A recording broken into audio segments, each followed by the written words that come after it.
Dear friends, कैसे हैं आप सब। उम्मीद करती हूँ कि आप लोग अच्छे नहीं बल्कि बहुत अच्छे होंगे। मैं अपने हर बढ़ते सब्सक्राइबर को थैंक्स कहती हूँ जिनकी वजह से मुझे आगे बढ़ने का मोटिवेशन मिलता है। फ्रेंड्स, मेरे पिछले वीडियो में आप लोगों के व्यूज़ काफ़ी अच्छे आए हैं, उसके लिए मैं आपको बार बार थैंक्स कहती हूँ। टाइटल पढ़ के आपने जाना होगा कि मैं किस बारे में बात करने जा रही हूँ।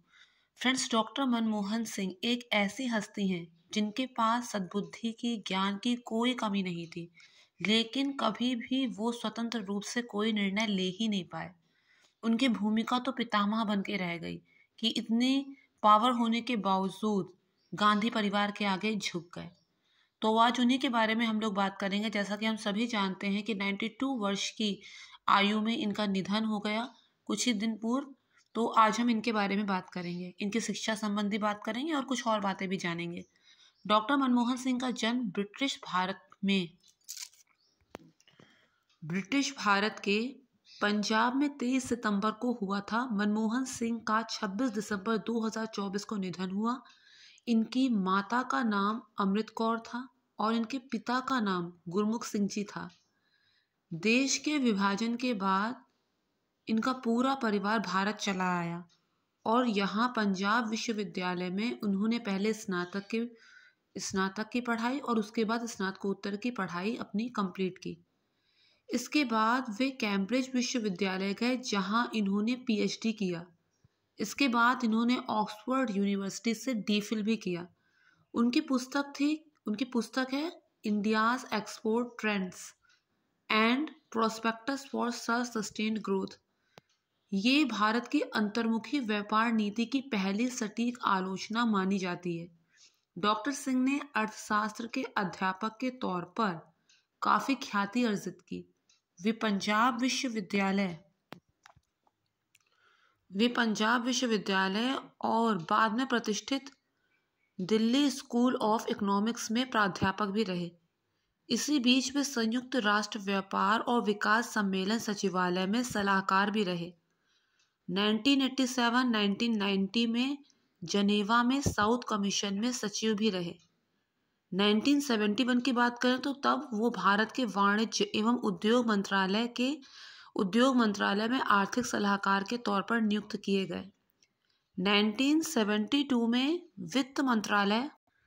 वित्त मंत्रालय में मुख्य आर्थिक सलाहकार के तौर पर नियुक्त किए गए।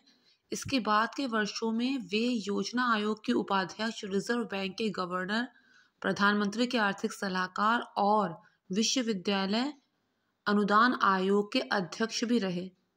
भारत के आर्थिक इतिहास में हाल के वर्षों में सबसे महत्वपूर्ण मोड़ तब आया जब डॉक्टर सिंह 1991 से 1993 तक भारत के वित्त मंत्री रहे।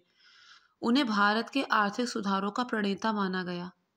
आम जनमानस में ये साल निश्चित रूप से डॉक्टर सिंह के व्यक्तित्व के इर्द गिर्द ही घूमता रहा।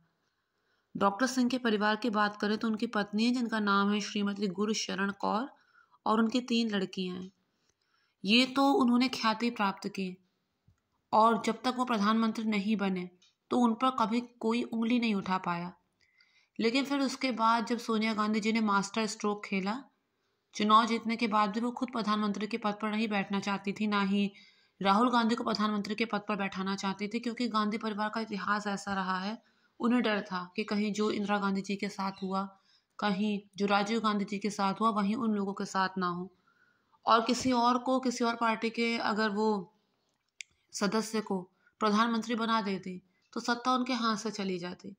तो उन्होंने मास्टर स्ट्रोक खेला और मनमोहन सिंह जी को उन्होंने प्रधानमंत्री बना दिया। प्रधानमंत्री तो उन्होंने मनमोहन सिंह को बनाया, लेकिन वो अपने आप से कुछ कर नहीं सकते थे, कोई डिसीजन नहीं ले सकते थे। जो सोनिया गांधी जी उनसे कहती थी उतना ही वो कर पाते थे, कुछ कह ही नहीं पाते थे।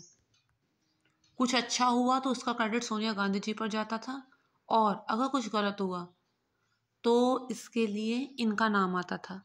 ऐसा कहा जाता है कि जी स्पेक्ट्रम घोटाला में भारत के नियंत्रक एवं महालेखा परीक्षक की रिपोर्ट के अनुसार 1,76,000 करोड़ का जो घपला हुआ था, इस घोटाले के विषय में भारी दबाव के चलते मनमोहन सिंह के कार्यकाल में संचार मंत्री ए राजा को न केवल इस्तीफा बल्कि जेल भी जाना पड़ा। भारतीय उच्चतम न्यायालय में सिंह जी की चुप्पी पर सवाल उठाया गया।